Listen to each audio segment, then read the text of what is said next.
नमस्कार दोस्तों, मैं आर्यन शर्मा और आप लोग देख रहे हैं आर्यन ऑनलाइन क्लासेस। मेरे प्यारे साथियों, आज की इस वीडियो में हम लोग देखने वाले हैं कक्षा 10वीं के सिविक्स, जिसे आप लोग हिंदी में बोलते हैं नागरिक शास्त्र या राजनीतिक विज्ञान। ठीक है, उसका आज हम लोग चौथा अध्याय कवर करने वाले इस वीडियो में। चौथा अध्याय में दे रखा जाति, धर्म और लैंगिक मसले। ठीक है, ये अध्याय जो है बहुत ही ज्यादा महत्वपूर्ण है आपके बोर्ड एग्जाम की दृष्टि से भी, और हाँ, ये अध्याय पढ़ने में बहुत ज्यादा मजा भी आएगा और आप लोग को सामाजिक जो शिक्षा होता है, नॉलेज होता है, वो भी आप लोग का बढ़ेगा। ठीक है, और एक ही वीडियो में जो आप लोग का पूरा अध्याय जो है समाप्त हो जाएगा, कहीं कोई दिक्कत नहीं होगा। 100% आप लोग को समझ में आएगा, कोई दिक्कत की बात नहीं है। और बहुत सारे बच्चे पूछते रहते हैं सर किस बुक से पढ़ा रहे हैं। बिल्कुल आप लोग समझ लीजिए, एनसीईआरटी बुक से आप लोग को पढ़ा रहे हैं। अगर आप लोग के सिलेबस में एनसीईआरटी बुक से पूछा जाता है प्रश्न, तो आप लोग इस वीडियो को देख सकते हैं। और हाँ, बहुत सारे बच्चे का रहता है सर अच्छी तैयारी के लिए मुझे पीडीएफ नोट्स की भी जरूरत पड़ती है, तो बिल्कुल आप लोग को उपलब्ध कराया जाएगा, कहीं कोई दिक्कत नहीं। आगे इसके बारे में हम चर्चा कर लेंगे। ठीक है, साथ ही साथ हम आपको बता दें, अगर आप लोग इंस्टाग्राम यूजर है, अगर इंस्टाग्राम यूज करते हैं तो मुझे जाके फॉलो कर ले, यहाँ पे लिखा हुआ आईडी। ठीक है, और अगर आप लोग पहला अध्याय, दूसरा अध्याय, तीसरा अध्याय नहीं देखे तो इसी वीडियो के नीचे लिंक दे रखे हैं, तो जाके आप लोग देख लीजिएगा। डिस्क्रिप्शन बॉक्स में आप लोग को लिंक मिल जाएगा। साथ ही हम आपको एक और चीज क्लियर करते हैं, हिस्ट्री, ज्योग्राफी आप लोग का बिल्कुल अच्छी तरह से खत्म हो चुका है। नहीं देखे तो यार देख लीजिए, बोर्ड एग्जाम बहुत ज्यादा नजदीक है। ठीक है, तो देख लेना मेरे भाई। अब आते हैं हम लोग जाति, धर्म और लैंगिक मसले। तो जाति तो आप लोग समझते ही, धर्म भी आप लोग समझते हैं, हिंदू, मुस्लिम, सिख, ईसाई जो है सबका अलग अलग धर्म होता है। और भारत एक ऐसा देश है जहां पे अलग अलग जाति और अलग अलग धर्म के लोग रहते हैं। कुछ बच्चे सस्पेंस हो रहा है सर लैंगिक मसले क्या है, तो आइए सबसे पहले जो इस अध्याय को स्टार्ट करेंगे उससे पहले हम लोग लैंगिक मसले समझ लेते हैं। भाई लैंगिक मसले क्या होते हैं। ठीक है, ये जो अध्याय है बहुत ही ज्यादा मजेदार अध्याय है और पढ़ने में तो भैया और मजा आएगा। तो चलो भाई स्टार्ट कर लेते हैं। सबसे पहले लैंगिक असमानताएं क्या है, तो अच्छी तरह समझिए। हमारे समाज में महिलाओं के साथ जो भेदभाव होता है वह एक प्रकार से लैंगिक असमानताएं का ही उदाहरण है। ठीक है, लैंगिक असमानताएं समझ गए आप लोग। क्या समझे कि हमारे समाज में जो है लड़का और लड़की के साथ जो एक भेदभाव होता है, खास करके महिलाओं के साथ अलग ही भेदभाव होते हैं। आज के डेट में आप लोग देख रहे होंगे कुछ ऐसे जगह हैं, ऐसे डिस्ट्रिक्ट हैं, ऐसे राज्य हैं जहां पर महिलाओं को घर से बाहर निकलना मुश्किल हो गया है, घर से बाहर निकलते ही नहीं है। और सब चीज में, पढ़ाई में भी अगर आप देखें तो लड़कियों को अत्यधिक पढ़ने नहीं दिया जाता है। 10वीं कराया, हटा दिया, उनकी शादी करता है, और उनके एज पे भी शादी नहीं होती है। मान लिया जाए 16 साल की उम्र हुआ, उनका शादी हो जाता है। आज के डेट में हम अपने गांव की बात करें, गांव में देखते हैं 14 से 15 साल की लड़कियां की शादी हो रही है। ठीक है, तो हमारे समाज में जो है महिलाओं के साथ जो भेदभाव है वह एक प्रकार से लैंगिक असमानताएं हैं। उसी प्रकार अगर हम लड़के की बात करें तो उनको उनके पिताजी अच्छे स्कूल में, अगर सरकारी स्कूल में महिला को पढ़ाते हैं तो अपने बेटे को, लड़के को कहाँ पढ़ाएंगे, प्राइवेट स्कूल में पढ़ाते हैं, ताकि उनको अच्छी शिक्षा मिल सके। और उन्हें पढ़ाने और नौकरी लगाने के लिए पिताजी अपने सारे काम छोड़ छाड़ के, मतलब सब काम कर छोड़ छाड़ के अपने बेटे में लगे रहते हैं कि भैया बेटा अगर बेटा जन्म लिया तो पूरे गांव में भोज हो जाएगा। लेकिन अगर उसी परिवार में किसी बेटी का जन्म हुआ तो बहुत ही ज्यादा उन परिवार में आज के डेट में देखने को मिलता है, दुखद सा महसूस होता है। उन लोग को लगता है भाई क्या बेटी जन्म ले लिया। तो ये चीजें चलती आ रही है और ये चीज आगे भी मैं चर्चा करूंगा, इसलिए यहीं पे इसको खत्म करते हैं। ठीक है, असमानताएं का उदाहरण है भारतीय समाज में है पितृसत्तात्मक। ठीक है, पितृसत्तात्मक का मतलब होता है, देखिए पितृसत्तात्मक जो है समाज है, भारत समाज जो है पितृसत्तात्मक समाज है। इसका अर्थात ये मतलब होता है हर घर में पुरुष जो पिता होते हैं, ठीक है, पिता ही मुखिया होते हैं। ठीक है, मुखिया मानते हैं हम लोग, किसको मुखिया मानते हैं, मालिक किसको मानते हैं, पिताजी को मानते हैं। ठीक है, आज तक बहुत ऐसे कम परिवार होते हैं जहां पे उनकी माता मुखिया होती है। ठीक है, हर जगह जो है मालिक कौन होते हैं, पिता होते हैं। इसलिए कहा जाता है भारतीय समाज जो है पितृसत्तात्मक समाज है। इस समाज में पुरुषों को महिलाओं के मुकाबले अधिक महत्व दिया जाता है। यह भेदभाव परिवार से ही शुरू हो जाता है और समाज में पूर्ण रूप से देखने को मिलता है।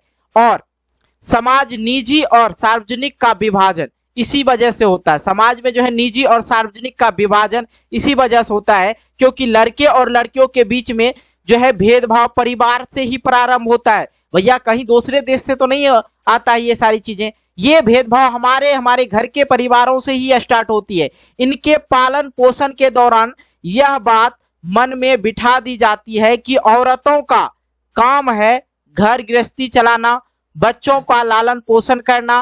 परिवारों में औरतें घर का सारा काम देखती है, जैसे खाना बनाना, कपड़ा धोना, सफाई करना, बच्चों का देखभाल करना, ये सारे काम कौन करते हैं? औरतें ही करते हैं।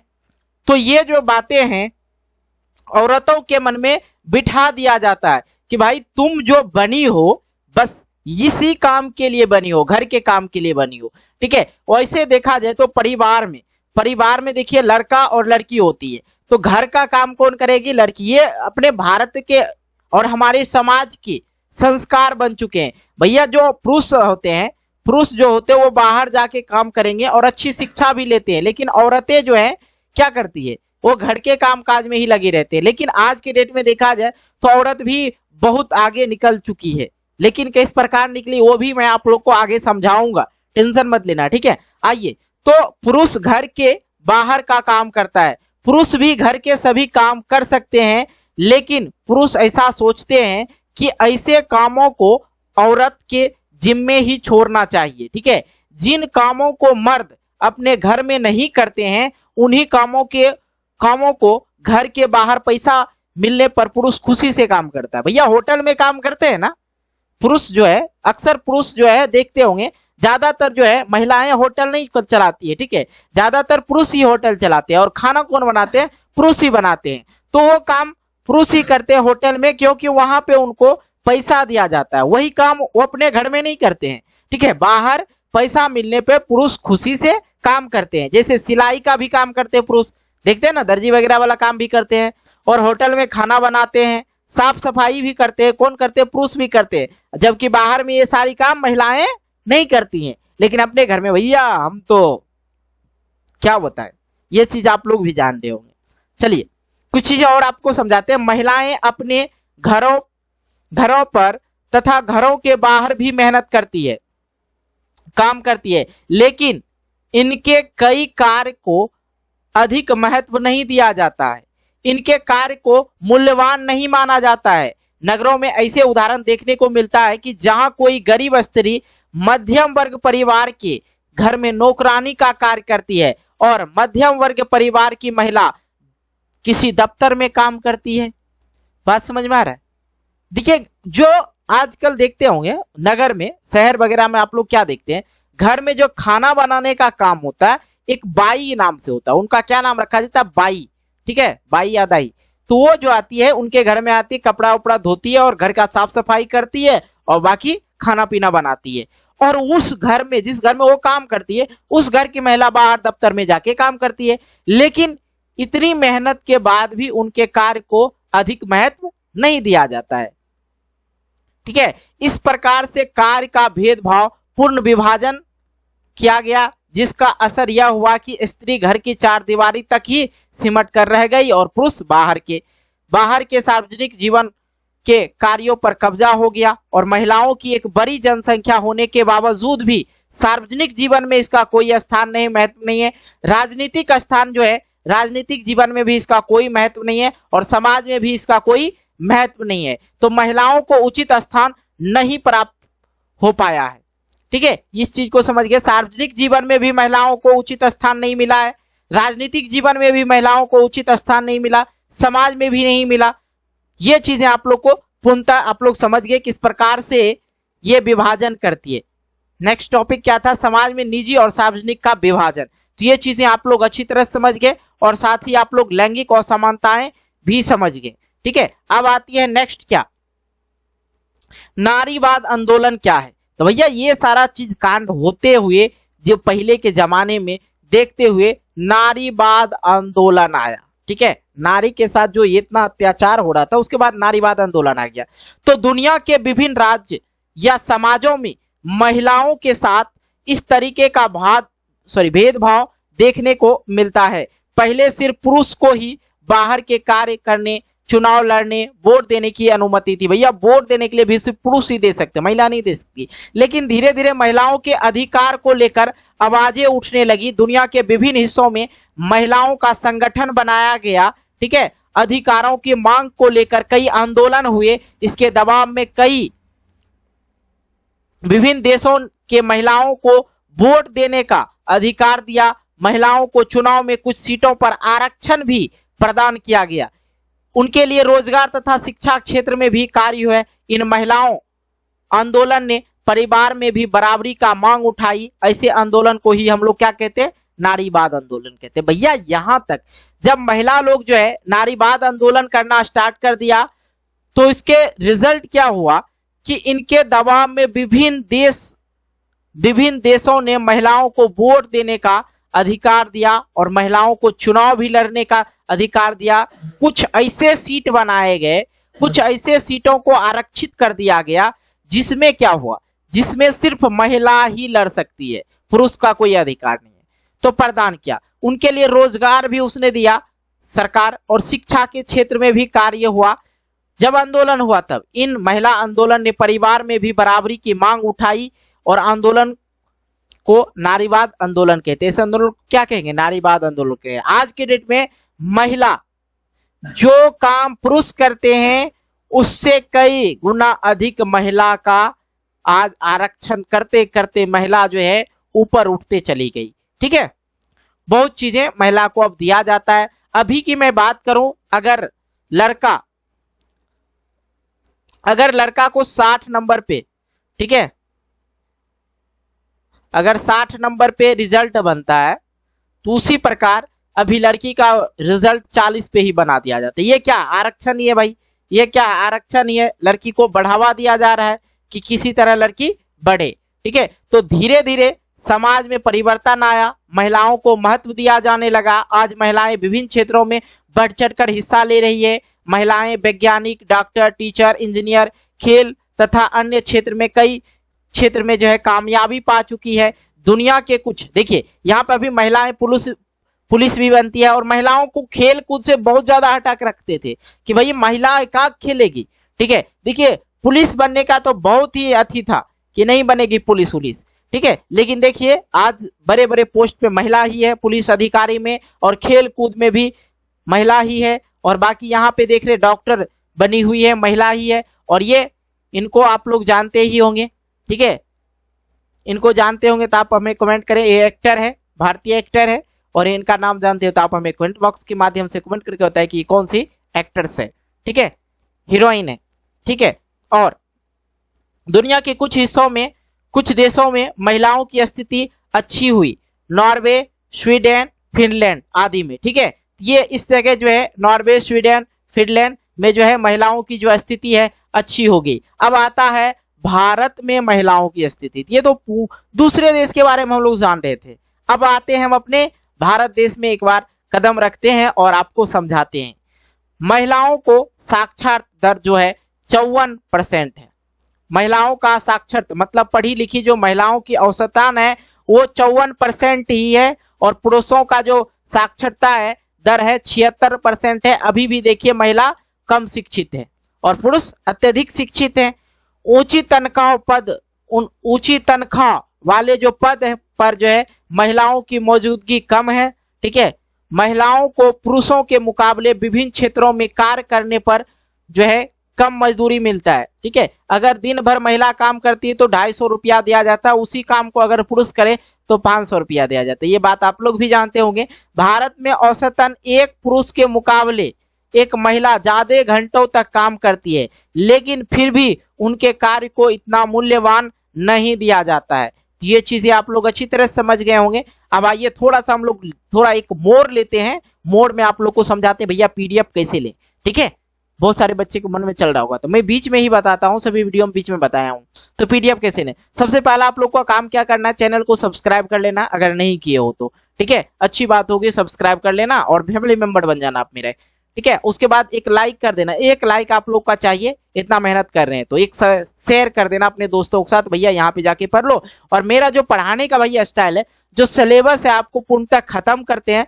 जो भी आप लोग का किताब है सभी किताब को हम खत्म करने की कोशिश करते रहते हैं और आप लोग को इधर उधर की क्वेश्चन नहीं देते, जो आपके सिलेबस में होते हैं वही क्वेश्चन देते हैं। ऐसा नहीं कि इंपॉर्टेंट बना के कोई भी क्वेश्चन दे दे। तो पहले आप लोग का सिलेबस खत्म होगा पूरा, उसके बाद आप लोग के लिए वीवीआई इंपॉर्टेंट आएगा। तो एक शेयर और एक लाइक हो जाना चाहिए। दूसरी बात, आप लोग तो एक प्यारा सा कमेंट कर ही देना, ठीक है। कमेंट करते हैं तो थोड़ा दिल में ठंडक पहुंचती है, ठीक है। अब आती बात पीडीएफ। ये तीनों चारों काम करने के बाद आप लोग को पीडीएफ के लिए क्या करना होगा, सबसे पहले जो बच्चे यूजर्स होंगे इंस्टाग्राम यूजर्स, तो आर्यन ऑनलाइन क्लासेस लिखना है विदाउट स्पेस, सभी लेटर छोटी में होना चाहिए, ठीक है।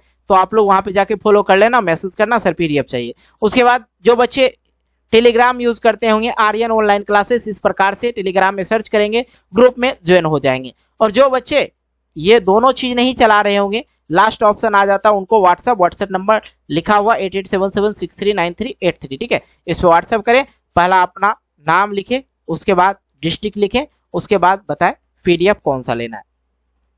तो हम लोग कहाँ थे, यहाँ पे थे, लेकिन फिर भी उनके कार्य को इतना मूल्यवान नहीं माना जाता। स्त्री के कार्य का कोई वैल्यू नहीं होता है। भारत में लड़कों को लड़कियों की अपेक्षा अधिक महत्व दिया जाता है, इसी कारण भ्रूण हत्या भी कर दी जाती है। मेरे भाई, मैंने आपको इसे जस्ट पहले बताया कि अगर परिवार में बेटा जन्म लिया जाए तो डीजे बजेगा, उसी प्रकार से अगर बिटिया जन्म ली तो बहुत ज्यादा पिता को भी दुख होती है और उनके परिवार दादा दादी को भी दुख होती है कि भैया बेटी जन्म लिया, अब इनका शादी करना है, दहेज कर देना है, ये सारी चीजें, बहुत सारी चीजें, ठीक है। लेकिन बेटा हुआ तो डीजे बजेगा। लिंग अनुपात में लड़कियों की संख्या गिर रही है, कम हो रही है। अब भैया एक बात बताओ, आप लोग समझदार हो, ठीक है, आप लोग समझदार हो, जरा समझना। अगर लड़कियों की संख्या, हम 100 लड़के हो जाए, मान लो सपोज करो 100 लड़के हैं और आप लोग के लिए बस 30 लड़कियां रहेगी, तो भैया ये 70 लड़के जो हैं कुवाड़े मर जाएंगे।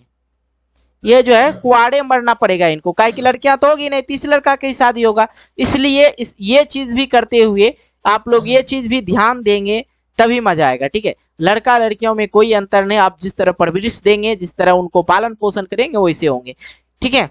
तो भारत में कई जगह पर लिंग अनुपात 800 से भी नीचे चला गया है। महिलाओं के साथ घरेलू हिंसा, मतलब घर में मारपीट के मुद्दे अत्यधिक अभी वकालत में चल रहा है, केस चल रहा है इस चीज पे। भारत समाज में दहेज प्रथा एक बड़ी समस्या है भैया, सबसे बड़ी। अगर मैं बात करूं, अगर किसी गरीब परिवार के लोग में मैं देखता हूं, अगर उनके परिवार में बेटा जन्म ले तो भैया चला आगे, बुढ़ापा का सहारा मिल गया। अगर बेटी जन्म ले तो उनके माँ बाप को बस गरीब होने के कारण भी कुछ माँ बाप ये सोचते हमें बेटी जन्म ना ले, क्योंकि उनको अच्छे घर में ये दे नहीं पाएंगे, क्योंकि भैया अच्छे घर में देने के लिए, अच्छे समाज में देने के लिए उनको दहेज की जरूरत पड़ेगी। और गरीब आदमी कहाँ से दहेज लाएगा जी। अगर डॉक्टर लड़का ढूंढ रहा है तो उनको 10 लाख चाहिए, अगर बिहार पुलिस है तो फिर उनको 7 लाख चाहिए, अगर शिक्षक है तो 5-6 लाख चाहिए। ये डिमांड हो गया, मतलब लड़के बिक रहे हैं, जो महिलाओं का शोषण भी करता है, ठीक है। ये चीजें आप लोग अच्छी तरह समझ गए ही होंगे। ताइए आपको हम समझाते हैं महिलाओं को राजनीति में प्रतिनिधित्व, ठीक है। महिलाओं को राजनीति में प्रतिनिधित्व समझ लीजिए क्या योगदान है, किस प्रकार, ठीक है। ताइए तो नारीवाद ऐसा मानते, जो नारीवाद है वो ऐसा मानते हैं कि महिलाओं के साथ होने वाला भेदभाव तब तक समाप्त नहीं हो सकता है जब तक महिलाओं का सत्ता नियंत्रण नहीं होगा, समझे। अब यहाँ पे जो नारीवाद है, जो नारीवाद किए थे, उनका ऐसा मानना था कि अगर हम लोग, ठीक है, सत्ता में महिला को स्थान दे दें तो क्या होगा, इससे महिला की चीजें को समझेगी और इस चीज को रोक करेगी, नियंत्रण करेगी। इसका जो है तरीका यही है कि जनता द्वारा चुने गए प्रतिनिधियों में महिलाओं की संख्या बढ़ाई जाए। भारत की संसद में तथा भारत की विधानसभाओं में महिला नेता की संख्या बहुत ही कम है और अभी भी कम है। अब यहाँ पे देखा जाए तो देखिए, लोकसभा में महिला 10% से भी कम है, राज्य की विधानसभाओं में महिला विधायक 5% से भी कम है। भारत में इस मामले में दुनिया के बहुत सारे विकासशील जो देश है पीछे, जो इतने विकासशील देश हैं ये देख रहे हैं, इनसे सबसे अगर कम पाया देखिए तो उठा है अपने भारत का यहाँ पे, और अरब मुल्क इसका बराबर है, अरब मुल्क और इसका, ठीक है। देखिए ये चीज है, समझ में आ गया। अगर कोई भारतीय महिला प्रधानमंत्री या मुख्यमंत्री का कुर्सी तक पहुंच भी जाती है तो उनके मंत्रिमंडल में पुरुषों का ही वर्चस्व रहता। भैया महिला कुछ भी बन जाए लेकिन वहां पे पुरुष का चलती चलेगा ही चलेगा, ठीक है। उनका चलती चलने ही नहीं देता, चाहे उनको कुछ भी बना दे, मुख्यमंत्री बना दीजिए, प्रधानमंत्री बना दीजिए, का पुरुष को यह लगता है कि महिला को दिमाग ही नहीं होता है, तो वहां पे भी मंत्रिमंडल में पुरुषों का ही वर्चस्व रहेगा। महिलाओं की भागीदारी बढ़ाने के लिए भारत में पंचायती राज के अंतर्गत आरक्षण की व्यवस्था की गई। स्थानीय सरकार, पंचायत और नगर पालिका में महिलाओं को 1/3 सीट आरक्षित कर दिया गया। भैया ले सरकार क्या किया, स्थानीय सरकार जो होता है, पंचायती राज जो होता है और नगर पालिका होता है, उसमें 1/3 महिला का सीट जो है आरक्षित कर दिया, ठीक है। महिला संगठनों ने माना कि लोकसभा और राज्य विधानसभा में भी महिलाओं को 1/3 सीट पर आरक्षण देना चाहिए। मतलब महिला जो है 1/3 सीट पर जो है आरक्षण मांगने लगा, भैया हमको चाहिए।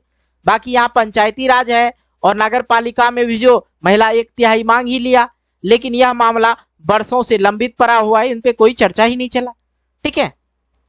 आइए आगे आपको हम समझाते हैं धर्म, सांप्रदायिकता और राजनीति तीनों के बारे में।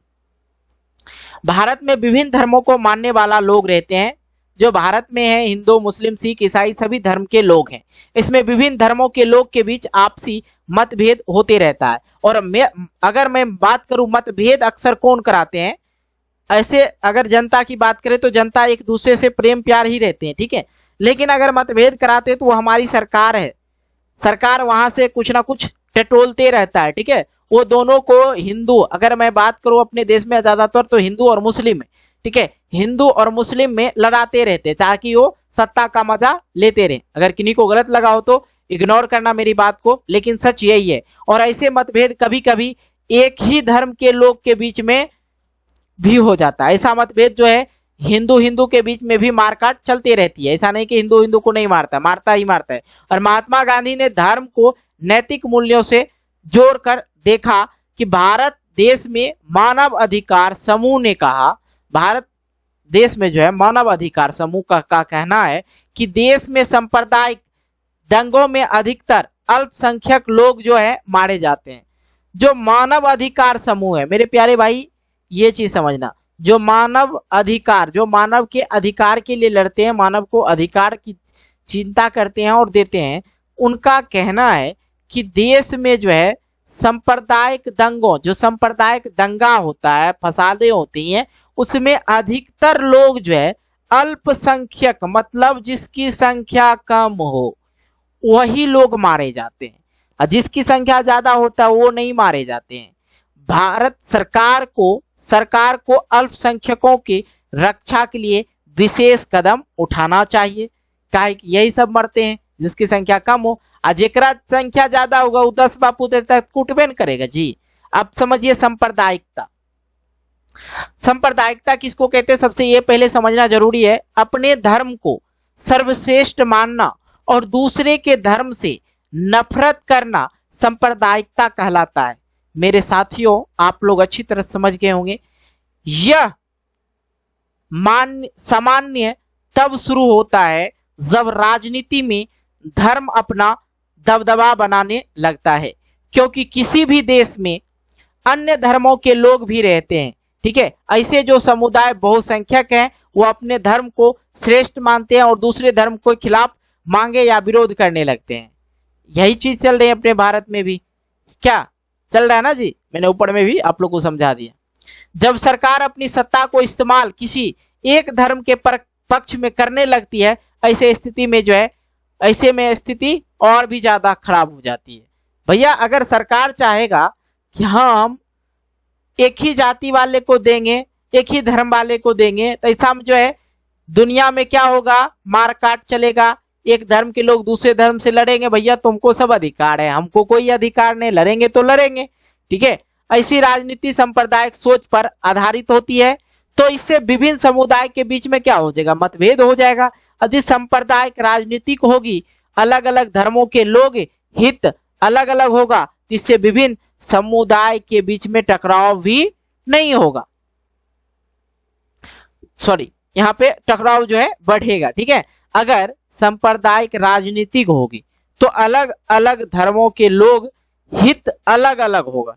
ठीक है, अगर सांप्रदायिक राजनीतिक अलग अलग धर्मों के लोगों के हित में होने लगा तो इससे क्या होगा, समुदाय के बीच में फिर से टकराव होगा। ठीक है, अगर मान लीजिए सपोज कीजिए, अगर हिंदू के पक्ष में बोलने लगे जो सरकार है और मुस्लिम के पक्ष में गुलगुलाने लगे, तो उससे क्या होगा, हिंदू मुस्लिम में तफरामुफरी मच जाएगा। ठीक है, दोनों में लड़ाई का संबंध हो जाएगा। सरकार तो मर जाएगी नहीं, सरकार तो मजे लेती है लोगों का। ठीक है, इससे फायदा किसको होता है, सरकार को ही होता है। दूसरे धर्म के लोग जो हैं एक ही देश में समान नागरिक की तरह नहीं रह सकेंगे, एक धर्म के लोगों का वर्चस्व होने लगेगा, या फिर उसके लिए अलग राष्ट्र भी बनाना पड़ेगा। ठीक है, ये चीजें आप लोग समझ गए। नेक्स्ट आते हैं, सांप्रदायिक सोच सदैव अपने धार्मिक समुदाय की राजनीतिक प्रभुता को दिलाने की कोशिश करते हैं। सांप्रदायिक समझिए, इसके लिए राजनीतिक रूप से तथा धर्म गुरुओं के द्वारा भावात्मक अपील भी महत्वपूर्ण होती है। चुनाव राजनीति में एक धर्म के मतदाताओं की भावना तथा उनके हितों की बात उठाना जैसे तरीके अपनाना। कई बार सांप्रदायिकता के कारण विभिन्न संप्रदाय के लोग में भी जो है हिंसा और दंगे हो जाते हैं। सांप्रदायिकता आप लोग अच्छी तरह समझ गए, कहीं कोई दिक्कत नहीं। सांप्रदायिकता के बारे में मैंने आप लोग को एक पॉइंट गजब की समझाया, अपने धर्म को सर्वश्रेष्ठ मानना और दूसरे के धर्म से नफरत करना सांप्रदायिकता होती है। और अगर इनकी सरकार भी बनती है तो एक ही कास्ट को ढूंढेंगे और एक ही धर्म के लोगों को साथ देंगे। इससे क्या होगा, दूसरे धर्म वाले को दिक्कत होगी तो मारपीट होगा ही होगा। तो ये चीजें समझ गए। अब आता है धर्म निरपेक्ष शासक। भारत एक विशाल देश है, यहाँ सभी धर्मों को मानने वाले लोग रहते हैं। ऐसे में सांप्रदायिकता भारत के लिए एक चुनौती थी, तो हमारे संविधान निर्माताओं ने इस चुनौतियों को समझा और भारत को धर्मनिरपेक्ष राज्य बनाया। ठीक है, अब देखिए जो संविधान हुआ, संविधान जब बनाया गया, इस चीज को संविधान निर्माताओं ने देखा कि भैया अगर ऐसा हुआ, सांप्रदायिकता अगर चलती रही हमारे भारत में तो फिर तो प्रॉब्लम होगा। एक धर्म के सरकार बनेंगे और एक ही धर्म के लिए वो करेंगे, इससे दिक्कत होगा। तो सरकार ने क्या किया कि जो सरकार की चुनावी होते हैं उसके लिए उसने हिंदू, मुस्लिम, सिख, ईसाई सभी धर्म के लोग को उसने सीटें दी। ठीक है, और अपने भारत के धर्मनिरपेक्ष राज्य बनाना चाहा। ठीक है, भारत का कोई भी राजकीय धर्म नहीं है। ठीक है, भारत का कोई भी राज्य जो है राजकीय धर्म नहीं है। जैसे देख लीजिए श्रीलंका जो है बौद्ध धर्म को मानता है और पाकिस्तान जो है इस्लाम धर्म को मानता है, लेकिन भारत का कोई भी राजकीय धर्म नहीं है। ठीक है, भारत का संविधान किसी धर्म को विशेष दर्जा नहीं देती है।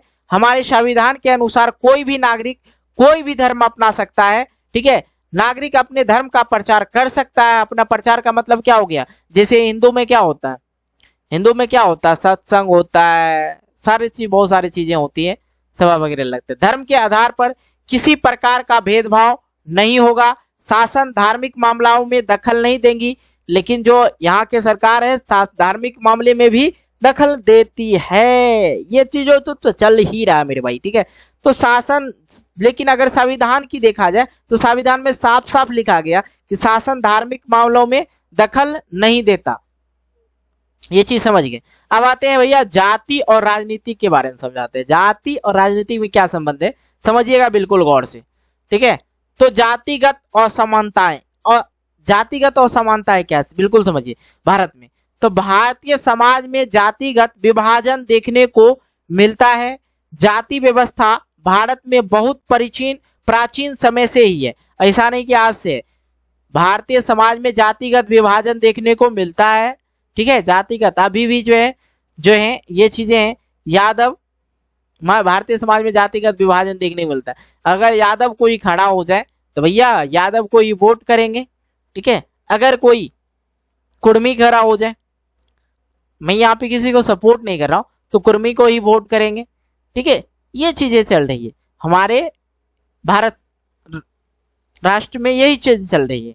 ठीक है, जाति एक अस्थाई संस्था है, एक जाति समूह के लोग एक या फिर मिलते जुलते पेशों से संबंधित होते हैं। ठीक है, विवाह, अगर विवाह होगा भैया, एक और भी महत्व चीज है कि अगर विवाह किया जाए तो यादव है तो यादव कुल से ब्याह करेंगे। ठीक है, कुर्मी रहे तो कुर्मीय से ब्याह करेंगे, महत्व चीज है अपने भारत में। लोग अपनी ही जाति से विवाह करते हैं। ठीक है, वर्ण व्यवस्था क्या है, तो भारत समाज में वर्ण व्यवस्था का एक बहुत बड़ा महत्व है। इसका मतलब है कि समाज मुख्यतः 4 वर्णों में बटा है।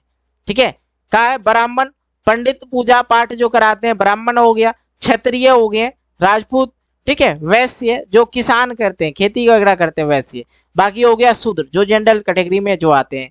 ठीक है, जो शूद्र लोग हैं, इसका जो है सबसे ऊपर हो गया भाई ये क्षत्रिय, ब्राह्मण, वैश्य, फिर शूद्र वगैरह। ठीक है, इन सभी के कार्य जो है अलग अलग हैं, ये अपने अपने कार्य करते हैं। तो कुछ ऐसे जो है अपने जाति के हिसाब से भी कार्य करते हैं। मैंने देखा इस चीज को कि अपने जाति के हिसाब से भी कार्य किया जाता है। ठीक है, अगर जादव है तो ग्वाला है, जादव है तो भैया दूध बेचेंगे। ठीक है, बढ़ई है तो क्या करेंगे, लकड़ी फाड़ेंगे, लकड़ी चीरेंगे, पलंग कुर्सी बनाएंगे। अगर चौरसिया जी हैं तो फिर क्या करेंगे, पान बेचेंगे। ठीक है, पान बेचेंगे, ये चीजें चलती ही आ रही। अगर भैया ब्राह्मण है, ब्राह्मण है, बाबा है तो क्या करेंगे, पूजा पाठ का कार्यक्रम करवाएंगे। समाज में जातिगत भेदभाव के कुछ जातियों को उच्च जाति माना जाता है, कुछ जातियों को निम्न जाति माना जाता है। निम्न जातियों के लोगों को छुआछूत का शिकार होना पड़ता था। बहुत पहले की बात बता रहे हैं, जो एससी वाले आदमी है, जैसे हरिजन आ गया। ठीक है, अगर नहीं जान रहे हो जान लेना, बस नॉलेज के लिए आप लोग को समझा रहे हैं। ठीक है, हरिजन को जो जाति होते थे, अगर हरिजन में हो गया कौन कौन, पासवान जो होते हैं, ठीक है, और भी मोची होते हैं, मोची, पासवान, मोची, ये सब। ठीक है, ज्यादातर देखा जाए तो हरिजन, थोड़ा सा मैं एग्जाम्पल के लिए 2 जाति को ले लिए, टेंशन मत लेना, किसी को अगर बुरा लगे तो भाई बुरा नहीं लगना यहाँ पे, आप तो मैं आपको समझा रहा हूँ बस। पासवान मोची हो गया। ठीक है, तब भैया होता क्या था, अगर पासवान जी का सुबह सुबह चेहरा देख लेते थे दूसरे जाति वाला, तो उनको लगता था कि हमारा जतरा खराब हो गया, पासवान देख लिया हम इनको। अगर पासवान जी किसी के घर पे आ जाते थे तो भैया घर को साफ सुथरा करवाना पड़ता था, तो इसलिए पासवान अगर सट जाए तो नहा के आना पड़ता था भैया, तो छुआछूत का शिकार होना पड़ता था। नीची जाति के लोगों का घर अलग होता था, जो नीची जाति है उनका घर अलग होता था, उनके गांव में भी घुसना नामुमकिन था। उन्हें समाज में कई कार्यों के करने की अनुमति नहीं दी जाती थी छुटका जाति वाला को। तो ज्योतिबा फूले, महात्मा गांधी, डॉक्टर भीमराव अंबेडकर, और भीमराव अंबेडकर ऐसे व्यक्ति थे जिसने संविधान रचा था। ठीक है ना, और यही छुआछूत, बाल विवाह वगैरह सबको हटाए थे।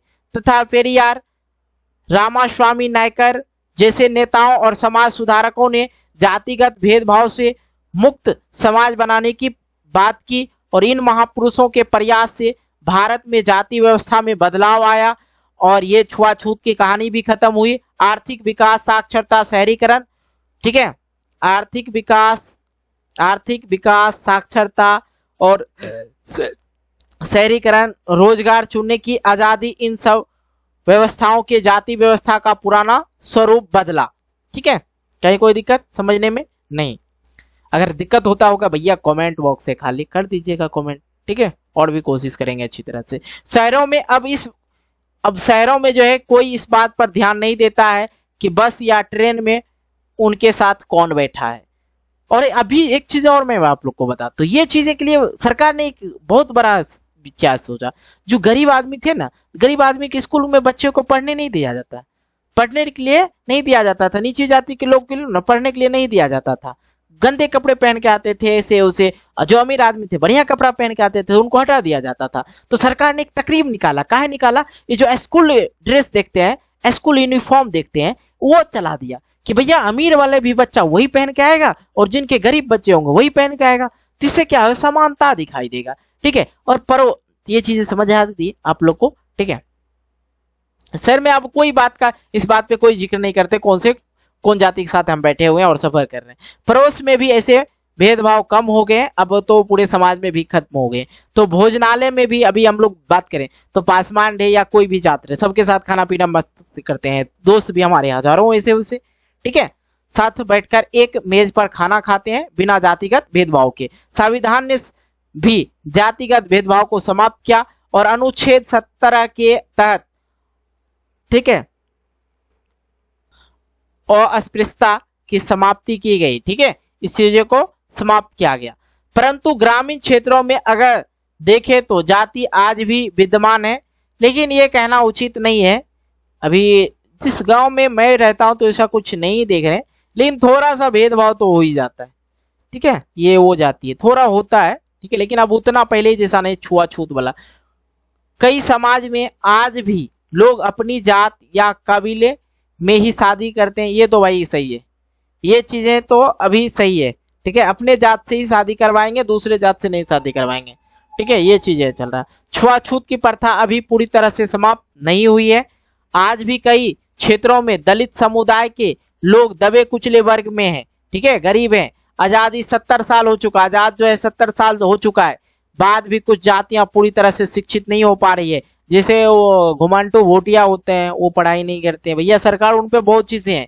अगर आपको 70 नंबर में जॉब होगा ना, तो घुमांटू भोटिया को देखा जाए तो 20 नंबर में जॉब होगा, ठीक है। आदिवासी लोग पे बहुत ज्यादा छूट है, सरकार तो कर रही कोशिश, लेकिन वो लोग समझने वाले रहे तब ना, समझे तब ना। राजनीतिक में जाति, आइए अब थोड़ा सा हम लोग समझ लेते हैं राजनीति में जाति। भारतीय समाज जाति में विभाजित है, भारतीय समाज जो है जाति में विभाजित है। एक जाति के लोगों के हित एक जैसे होते हैं, उनके हित दूसरे जाति के लोगों से मेल नहीं खाते हैं। लोग जातियां में एक भावनात्मक रूप से भी बंधे हैं। जाति राजनीति में एक दबाव समूह का कार्य करता है, ठीक है। जब भी कोई राजनीतिक पार्टियां चुनाव के लिए उम्मीदवार की लिस्ट बनाती है तो उस समय चुनाव क्षेत्र में मतदाताओं की जाति के अनुसार टिकट दिया जाता है। अब देखो भाई होता क्या है, यहाँ पे थोड़ा सा गौर फरमाना, ठीक है। मान लो हम अपने जिला का नाम बताते हैं, ठीक है, खगड़िया। हम खगड़िया जिला से हैं, तो अब राजनीतिक पार्टी अगर चुनाव टिकट बनाएगी, लिस्ट बनाएगी, अब यहाँ के खगड़िया की आबादी में वो देखेंगे भैया यहाँ पे देखो किनका जाति अत्यधिक है। अगर भैया यादव जी का जाति अल्लाह ज्यादा है तो ये क्या करेंगे, यादव जी को टिकट दे देंगे कि भैया यादव का जो है कास्ट वहां पे अत्यधिक है, यादव लोग अधिक है, तो यादव जी को ही टिकट दे दो, ताकि वहां से अच्छे नंबर से हम लोग जीत जाएं, अच्छे वोटों से जीत जाएं। जब राजनीतिक दल सरकार बनाती है तो उस समय इस बात का ध्यान रखती है, विभिन्न जाति और कबीले के लोगों का उचित जगह दी जाती है। और एक मिनट सॉरी, ठीक है, ये चीजें आप लोग समझ गए, कबीले, ठीक है, कहीं कोई दिक्कत होगा तो आप बताना। नेता चुनाव जीतने के लिए जातिगत भावनाओं को उठाते हैं। कुछ राजनीतिक दल कुछ विशेष जातियों के लिए मददगार के रूप में भी देखे जाते हैं, ठीक है। जिस क्षेत्र में एक ही जाति के लोग की संख्या ज्यादा है, उस क्षेत्र में उच्च जाति के प्रतिनिधित्व के लिए चुनाव जीतना थोड़ा आसान होता है। भैया जातिवाद अभी भी चल रहा है, लेकिन इस बात का भी ध्यान रखना जरूरी है कि किसी भी संसदीय चुनाव क्षेत्र में किसी एक जाति के लोगों को बहुमत नहीं होती है, ठीक है। इसलिए हर पार्टी और उम्मीदवार को चुनाव जीतने के लिए एक जाति, एक समुदाय से ज्यादा लोगों का भरोसा जीतना जरूरी है, क्योंकि आज के व्यक्ति जो हैं शिक्षित हो चुके हैं। पहले चीजें चल रही थी, कुछ साल पहले चीजें चल रही थी, ठीक है, 10 साल 15 साल से यही चल रही थी, लेकिन अब क्या है, अब भैया यादव हो या कोई हो अहिरान, ठीक है, लेकिन वोटबा हम उनको देंगे जिन पे भरोसा है, ठीक है। एक जातीय समुदाय के सभी लोगों को वोट, भैया यादव जी घुसाना मत, मैं बार बार यादव जी का नाम ले रहा हूँ, घुसाना मत, ठीक है, खून गर्म होता है यादव जी का, ठीक है, लेकिन घुसाएंगे नहीं, तो समझा रहे ना भाई, ठीक है। कोई भी व्यक्ति एक जातीय समुदाय के सभी वोट को हासिल नहीं कर सकता, क्योंकि लोगों का भरोसा और लोगों का पसंद है। आज अगर किसी चुनाव क्षेत्र में एक ही जाति के लोग का वर्चस्व है तो ऐसे उनके पार्टी उसी जाति के उम्मीदवार को चुनाव में खड़ा करते हैं। ये चीजें आप लोग भी जानते हैं। तो जाति के अंदर राजनीतिक, ये चीजें समझ लीजिए। अब पॉइंट आता है कि जाति के अंदर राजनीतिक, इसको अच्छी तरह समझ लेना। और भैया एक चीज तो हम बोले ही नहीं, फट से याद दिलाते हैं। वीडियो को लाइक नहीं किया हो तो यार कर लेना, क्या जाता है लाइक करने में। हाँ लाइक कर लिया, ठीक है, लाइक कर लेना है, कोई टेंशन नहीं, टेंशन लेना भी नहीं है। आइए आइए आपको नेक्स्ट पॉइंट जो हम समझा रहे हैं अभी, जाति के अंदर राजनीतिक पार्टियां। जाति राजनीतिग्रस्त होती जा रही है। हर जाति खुद को बड़ा बनाना चाहती है। हर जाति वाला सोचता है कि हमार बिरादरी के आदमी, हमार जाति के आदमी जो है बड़ा बने। ऐसे में जातियां अपने अन्य उपजातियों को भी अपने साथ लाने का प्रयास करती है, क्योंकि एक जाति सत्ता में अपने दम पर कभी भी कुछ नहीं कर सकती है। इसलिए ज्यादा राजनीतिक ताकत पाने के लिए दूसरी जातियां तथा समुदाय के साथ लेने का प्रयास किया जाता है। ठीक है, ये चीजें तो आप लोग अच्छी समझ गए होंगे। इस प्रकार से जाति राजनीति में कई तरह के मुख्य भूमिका निभाती है। राजनीतिक पार्टियां वोट पाने के लिए सामाजिक समूह और समुदाय अपने और करने लगते हैं। देखिए राजनीतिक पार्टियां क्या होता है, होशियार बनता है भैया, अपने चढ़ गए हम ऊपर पे चढ़ गए, तो अब जो पार्टी में लोग हैं उनको अपने ऊपर अग्रसित करना है। अग्रसित का मतलब है अपने ऊपर करना है, एक्टिव करना है, ये चीजें। सिर्फ जाति आधारित राजनीतिक लोकतंत्र के लिए सही नहीं है। इससे अक्सर गरीब, विकास, भ्रष्टाचार जैसे मुद्दे से लोगों का ध्यान भटकता है। ठीक है, कई बार जातिवाद के कारण तनाव, टकराव, हिंसा जैसी घटनाएं होती ही रहती है। ये चीजें थे आप लोग को, आई होप जातिवाद के अंदर जो है, जाति के अंदर राजनीतिक चीजें समझ में आ गया। तो भैया आज के डेट में वो भी चीज चल रही है, जातिवाद तो चल ही रहा है, मैंने पहले ये व्याख्या कर चुका था। अब होता बात भैया, ये अध्याय आप लोग का यहीं पे समाप्त हो जाती है, जाति, धर्म और लैंगिक मसले। और इसके जस्ट बाद आप लोग को 5वां अध्याय देखने को मिलेगा। टेंशन नहीं लेने का, बस आप लोग को ये चीजें करना। भैया इतना बोल के 44 मिनट, कितना 41 मिनट हुआ, 42 मिनट थक गए हैं। एक बार भी ना स्टॉप नहीं है, रुका ही नहीं मेरा वीडियो। जब बनाते हैं तो एक ही बार में क्लियर करते हैं। ठीक है, देख रहे हैं अनकट वीडियो है, मतलब एक बार भी कट रोक ठक नहीं है। ठीक है, तो भैया चैनल को सब्सक्राइब कर देना इतनी मेहनत के बावजूद। और अब आप लोग को अगर वीडियो अच्छी लगी हो तो वीडियो को एक लाइक आप लोग का बनता है जरूर करना, और एक शेयर कर देना अपने गुरुदेव के नाम से। ठीक है, और हाँ कमेंट जरूर करना कि वीडियो कैसा लगा और किस तरह की वीडियो और भी चाहिए आप लोग को। तो इसी बात पे हम आपसे चाहेंगे विदा, मिलते एक नए वीडियो को लेके। तब तक के लिए बाय बाय, जय हिंद, जय भारत, टेक केयर। आप और आपके परिवार खुशहाल रहे।